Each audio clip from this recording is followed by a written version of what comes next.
देना होगा, देना होगा, देना होगा, देना होगा, देना होगा, देना होगा। बोल जमूरे हल्ला बोल, हल्ला बोल, हल्ला बोल, बोल जमूरे हल्ला बोल, हल्ला बोल, हल्ला बोल, ताली बजा के हल्ला बोल, हल्ला बोल, हल्ला बोल, ताली बजा के हल्ला बोल, हल्ला बोल, हल्ला बोल।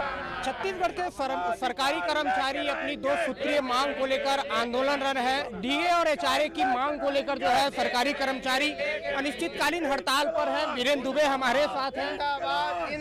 अनिश्चितकालीन हड़ताल का आज 5वां दिन है, आगे की रणनीति क्या रहेगी? आगे की रणनीति कल हम लोग पूरे प्रदेश के जो है समस्त शिक्षकों के बीच में हमारा राजधानी रायपुर के बूढ़ा तालाब में एक जंगी प्रदर्शन है और उस प्रदर्शन के साथ साथ एक महापंचायत होगी और निश्चित रूप से हमारी मांग जायज़ है। हमारा हक है कि 34% डीए हमको मिलना चाहिए, साथ ही साथ 7वां वेतनमान के समकक्ष जो है एचआरए हमको मिलना चाहिए। लेकिन सरकार जिस तरीके से हमारी मांगों की अनदेखी करी है, हठधर्मिता सरकार ने अपनाया हुआ है, उससे प्रदेश के समस्त 4.5 लाख अधिकारी कर्मचारी शिक्षक काफ़ी आक्रोशित है और सरकार नहीं चाहती लगता है कि हम लोग स्कूलों में लौटे। हमारा मन तो बिल्कुल स्कूलों में लगा हुआ है, लेकिन सरकार के हठधर्मिता के कारण से हमारा ये अनिश्चितकालीन आंदोलन जारी है।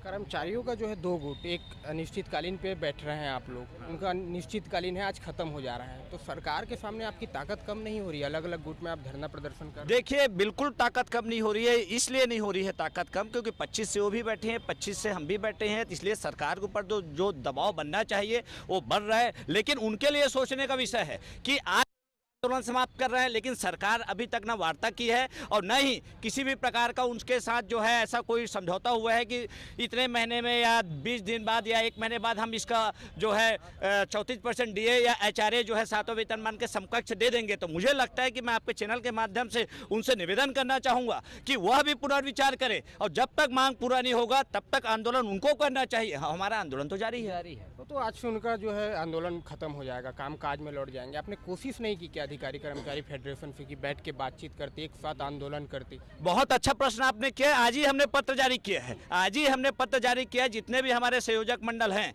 माननीय संजय शर्मा जी, विकास राजपूत जी और मैं स्वयं वीरेंद्र दुबे जी, हम लोगों ने आज ही पत्र दिया है कि इस कर्मचारी हित में 4.5 लाख कर्मचारी अधिकारी हित में आपको जो है अनिश्चितकालीन आंदोलन में आ जाना चाहिए। और यदि वो अनिश्चितकालीन आंदोलन नहीं कर रहे तो निश्चित रूप से पूरे प्रदेश के जो आम शिक्षक है, अधिकारी है, कर्मचारी, उनके मन में तरह तरह का संदेह उत्पन्न हो रहा है कि ऐसी क्या बात है कि बिना मांग पूरा किए ये लौट रहे हैं और न ही किसी भी प्रकार का कोई वार्ता हुआ है।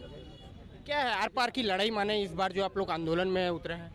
बिल्कुल, इस बार हम लोगों ने ठान लिया है कि जो हमारा जो शुरू से हक है, जो केंद्र सरकार देती है लगातार समय समय पे महंगाई भत्ता, उसको सभी राज्य सरकार को लागू करने का बिल्कुल उसका अक्षरशः पालन करने की अनुमति होती है। लेकिन बहुत पीड़ा की बात है, 2020 में हमारा 7% डीए पीछे थे, 21 में 7% डीए पीछे थे, 22 में 3% पीछे थे और पिछले बार मई में इन्होंने केवल 5% का भत्ता दिया, वो केवल मई से शुरू किया है। नहीं तो जब भी हमको दे तिथि से ही डीए मिलता था। और इस बार हम लोगों ने ठाना है कि सरकार हमारे बारे में बिल्कुल भी गंभीर नहीं है और हम सबको निश्चित रूप से सरकार के खिलाफ एक साथ एकजुट होकर आंदोलन करने के लिए बाध्य होना पड़ा है और यह आंदोलन जो है हमारे मांग पूरा होते तक जारी रहेगा।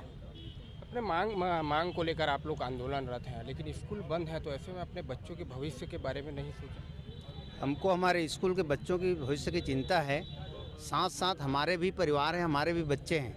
महंगाई इस कदर बढ़ रही है जिस कदर में केंद्र सरकार के द्वारा साल में दो बार महंगाई भत्ता बढ़ाया जाता है, लेकिन हमारे छत्तीसगढ़ प्रदेश के कर्मचारियों के लिए दुर्भाग्य की बात है कि हमारे प्रदेश सरकार के द्वारा अभी तक जो महंगाई भत्ता बढ़ाया जा रहा है उसको बढ़ाया नहीं गया है। वो भी इतिहास में ऐसा, कर्मचारियों के इतिहास में अभी तक ऐसा नहीं हुआ है कि मई के महीने में महंगाई भत्ता दिया जाए, लेकिन छत्तीसगढ़ की सरकार के द्वारा मई माह में भी हमको बगैर एरियर्स के महंगाई भत्ता का भुगतान किया गया है, जबकि जुलाई और जनवरी में साल में 2 बार मिलता है, वह भी एरियर्स के सहित। तो ये दुर्भाग्य की बात है छत्तीसगढ़ के कर्मचारियों के लिए। और हमारे प्रदेश के मुखिया से मैं अपील करना चाहता हूँ, निवेदन करना चाहता हूँ कि आप हठधर्मिता छोड़ें और कर्मचारी संगठन जो आंदोलनरत है उसको बुलाएं और उसको जो महंगाई भत्ता है उसका 12% लंबित उसको तत्काल प्रदान करें। हम भविष्य की चिंता करते हैं बच्चों की। हम हड़ताल समाप्त करने के पश्चात विद्यालय में अतिरिक्त कक्षा लेकर उनकी भरपाई करेंगे। क्या माना जाए, इस बार कर्मचारी जो है महंगाई भत्ता लेकर ही वापस लौटेंगे? जी हाँ, हमको अपने पूरा साथियों पर और अन्य जो संगठन हैं उस पर पूरा विश्वास है कि हम सब मिलजुल कर इस महंगाई भत्ता को जरूर लेंगे और सरकार से भी निवेदन करते हैं कि जल्द ही हमारे मांगों पर विचार करे और उसको पूरा करे। देखिए, जो सरकारी कर्मचारी हैं अपनी 2 सूत्रीय मांग को लेकर डटे हुए हैं। साफ तौर पर कहना है कि इस बार डीए और एचआरए जो की मांग है उसको लेकर जाएंगे। कैमरामैन महेश साहू के साथ जेके नायक, पहुना डॉट इन।